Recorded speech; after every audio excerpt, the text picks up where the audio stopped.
Today I will be taking you through the player's guide for The Legend of Zelda Ocarina of Time, one of my favorite games. So this is the official guide, and let's open it up and take a look. So it starts off with a message from the creator of the game.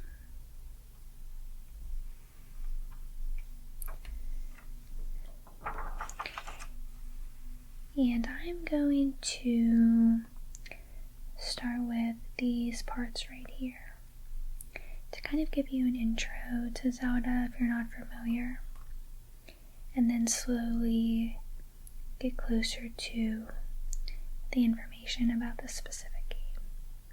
So if you didn't already know, Ocarina of Time was released in 1998 for Nintendo 64. I'm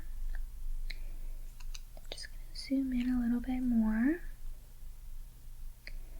so you can follow along with me if you'd like.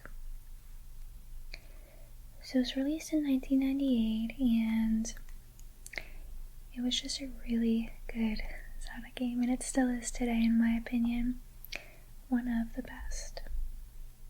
So I'm going to start off just reading the recap of The Legend of Zelda, which is a game that came out in 1987. And again, just to give a recap of the story. She was a princess of the realm, as intelligent as she was beautiful. But all of Zelda's royal power could not hold back the darkling power that arose to threaten her kingdom. The name of that power was Ganon, an accursed wizard who stole a piece of the mystic Triforce, a token of good fortune from 3 goddesses. Ganon captured Zelda and searched frantically for the remaining pieces of the Triforce, which the princess had scattered to the far corners of Hyrule. Before she was imprisoned, Zelda sent forth her faithful servant, Impa, to seek out a hero strong enough and trustworthy enough to reunite the Triforce and break Ganon's power. That hero was Link, a selfless young warrior who, by fortune or fate, saved Impa from Ganon's monstrous moblin servants. Hearing of Zelda's plight, Link braved countless dangers to recover the fragments of the Triforce, eventually battling his way to Death Mountain to confront Ganon himself. Finding that no earthly weapon could harm Ganon, Link used the legendary Silver Arrow to pierce the wizard's black heart and destroy him utterly, or so was thought. The wise ones say that while the evil can be diminished, it can never truly be vanquished. And soon an ominous shadow fell over the land of Hyrule once more. So this is the Triforce. And according to legend, it was placed in the care of Hyrule's royal family, and as long as it was kept safe, Hyrule would be peaceful and prosperous. In Ganon's hands, however, it could become an instrument of evil and destruction. So then we're going to skip over the adventure of Link and A Link to the Past. However, I would like to point out this right here. This is the Master Sword. And this is basically the sword you always want to get in the games.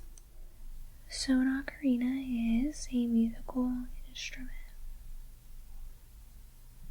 The Ocarina of Time was said to have the power to transport its bearer over vast distances. the ocarina was also reputed to have other fantastic powers. These powers could be tapped if particular songs were played, or if the ocarina were played at certain times. Link always seemed destined to be a hero. Even as a boy, his fate was bound to the fate of the Triforce. It was as if time itself had chosen him to be its champion. And nowhere is this better shown than in the latest chronicle, The Legend of Zelda Ocarina of Time. Newly discovered by Hylian scholars, this tale stretches from Link's boyhood to his early manhood. Some scholars suggest that this is indeed an account of Link's very first adventure. Others believe that the Link and Zelda in this story may not be the same as those in the previous chronicles, and that they are perhaps ancestors of that famous pair. While these questions may never be settled, we do know that this Link and Zelda displayed the same courage and nobility as the others who have borne those honored names. Like The Legend of Zelda: A Link to the Past, this story began long before Link and Zelda were born. In fact, it began at the very birth of the world, when three goddesses shaped this globe and breathed life into it. When their labors were done, Din, goddess of power, Nehru, goddess of wisdom, and Ferore, goddess of courage, created the Triforce as a token of their holy bond with the world. Where the Triforce stood became sacred ground, and the goddesses promised that as long as the Triforce endured, so would Hyrule. In time, Hyrule flourished and became a powerful kingdom. Near Hyrule Castle lay a great green wood, home of the Kokiri. Known as the Children of the Forest, all Kokiri had their own guardian fairies. All that is, save one. The name of this lone Kokiri was Link. For a time, Link had been troubled by nightmares. Every night, as the blankets of sleep enveloped him, Link would find himself in the midst of a terrible storm. He would see before him an imposing castle, its towering spires lit by lightning. A rider on horseback would race by, a terrified girl locked in her grip. A fleeting glimpse, a desperate look, and then she would be gone.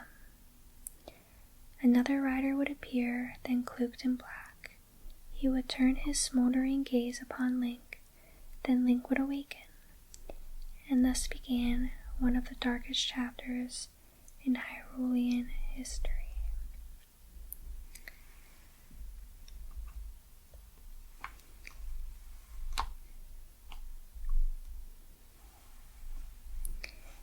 And then down here we have spiritual stones. There are 3 of them. Like the Triforce, Kokiri's emerald, Goron's ruby, and Zora's sapphire were said to be tokens of some higher power. They lay hidden from mortal eyes for many centuries, but Link bore them through great peril and used them to restore justice to Hyrule.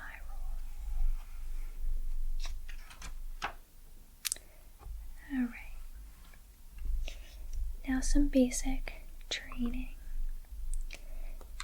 So here you have your Nintendo 64 controller. And I figured I would show you one in person as well. So here it is, and we can follow along. Your control stick is right here. Then you have your D-pad right here, start button, A and B, your arrow buttons, left and right, and then on the back. Don't forget you have a button underneath. So, you can see here, every button has a purpose in the game.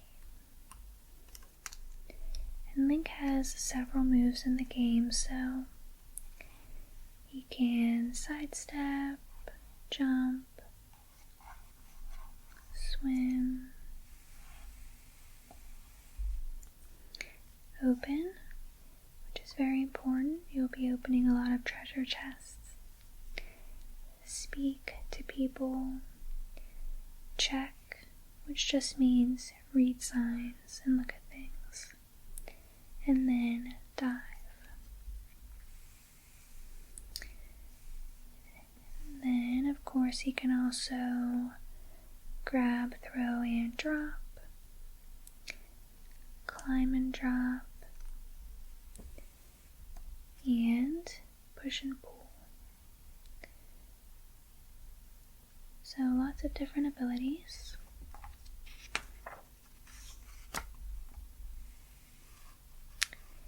Combat training. So combat is a very important part of Ocarina of Time. So swordplay, you'll use a lot of different armor and items in the course of your adventure. Your trusty sword will be your primary weapon, and that's very true. So to draw your sword, you'll be pressing B. And then you can do quick cuts, which, as it says, it's sometimes all you need for an enemy. And then you'll also be using a shield as well in the game. There are 3 different shields in the game, which function differently at different times. So just keep that in mind. Then you'll also be able to do spin attacks, as you can see here. And you can roll.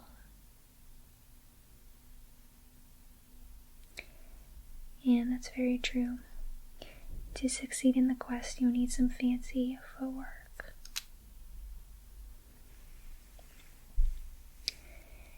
And then Z targeting is just locking on to your target. This works with your sword and most long-range weapons. And then lastly, you can backflip and dodge.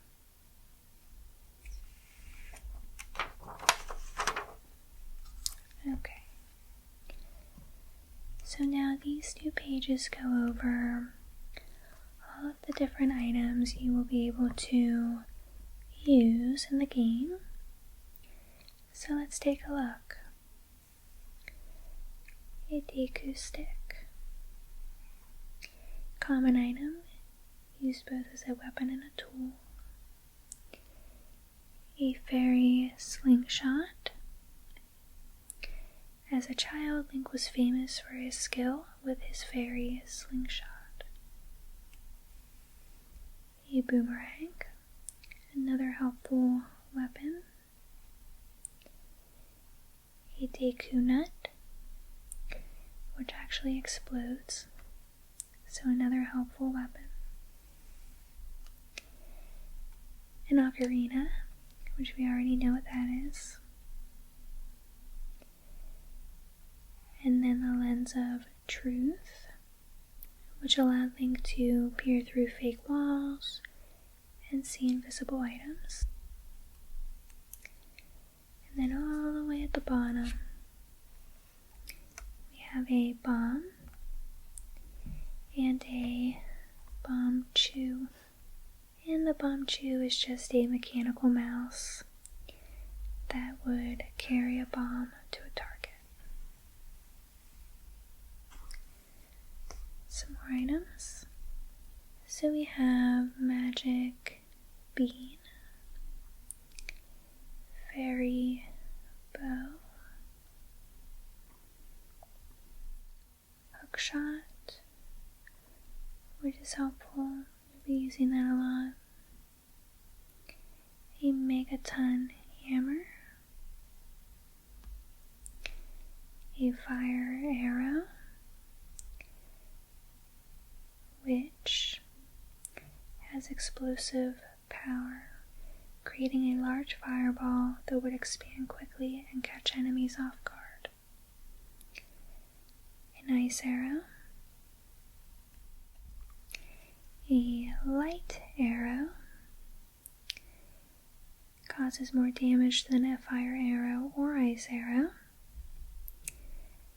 and enemies cower whenever Link draws one, so definitely good to have.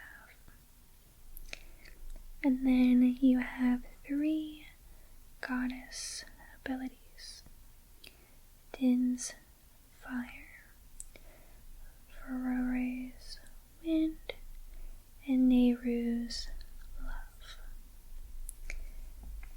So no shortage of items in this game. Let's see. I think now I'm gonna just skip to the map. So I will show you that next. Prelude to a quest.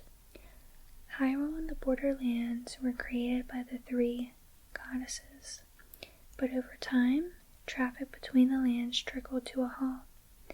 Distant places became the stuff of legends. During his quest, Link reopened the old routes, forging new bonds between Hyrule and the Kokiri, the Zoras, the Gorons, and the desert people, the Gerudos. But Link's explorations also took him to the Temple of Time, where he opened the door to the sacred realm in a Pandora's box of evil. So now let's take a look at this map. So over here, you can write down each of the songs in this nice little chart, so they'll be nice and organized. Actually, here's an example of what you could also do if you don't have this book.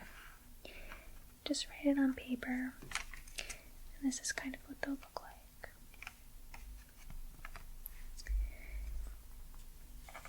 And then the map. So this map will look a lot smaller than certain games today that you might play, but at the time I will say it seemed rather large. So you can see all the different places, and then some down there as well. And then this is kind of nice too, and it basically just matches up where you will find the items. So for example, you will find the Ocarina in Kokiri Forest while exploring the Deku Tree. So definitely useful. And now we can finally get into the story. So from the moment Navi woke him on that fateful morning in Kokiri Village, Link became the great hope of Hyrule. Even though no one except Princess Zelda knew his true role in the great events that were taking place. Even as a boy just 10 years old, Link showed the courage of a hero and faced dangers in the Deku Tree, Dodongo's Cavern, and the belly of Jabu Jabu in Zora's Fountain.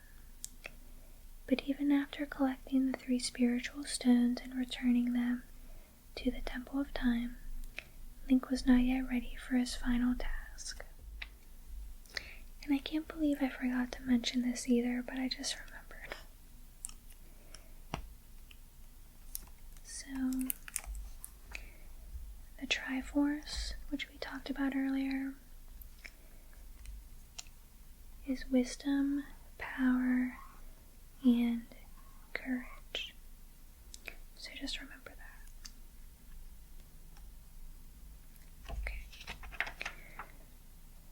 So I think we will just go over this page, and then that will be it for now.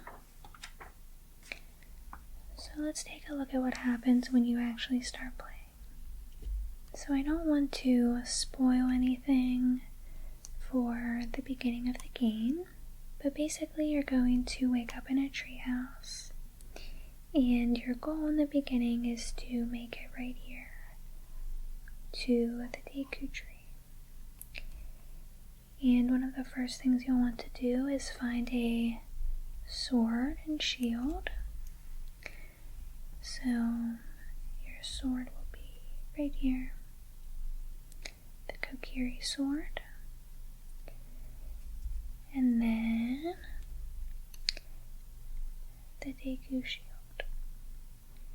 And then once you have some equipment, you'll be able to practice your skills.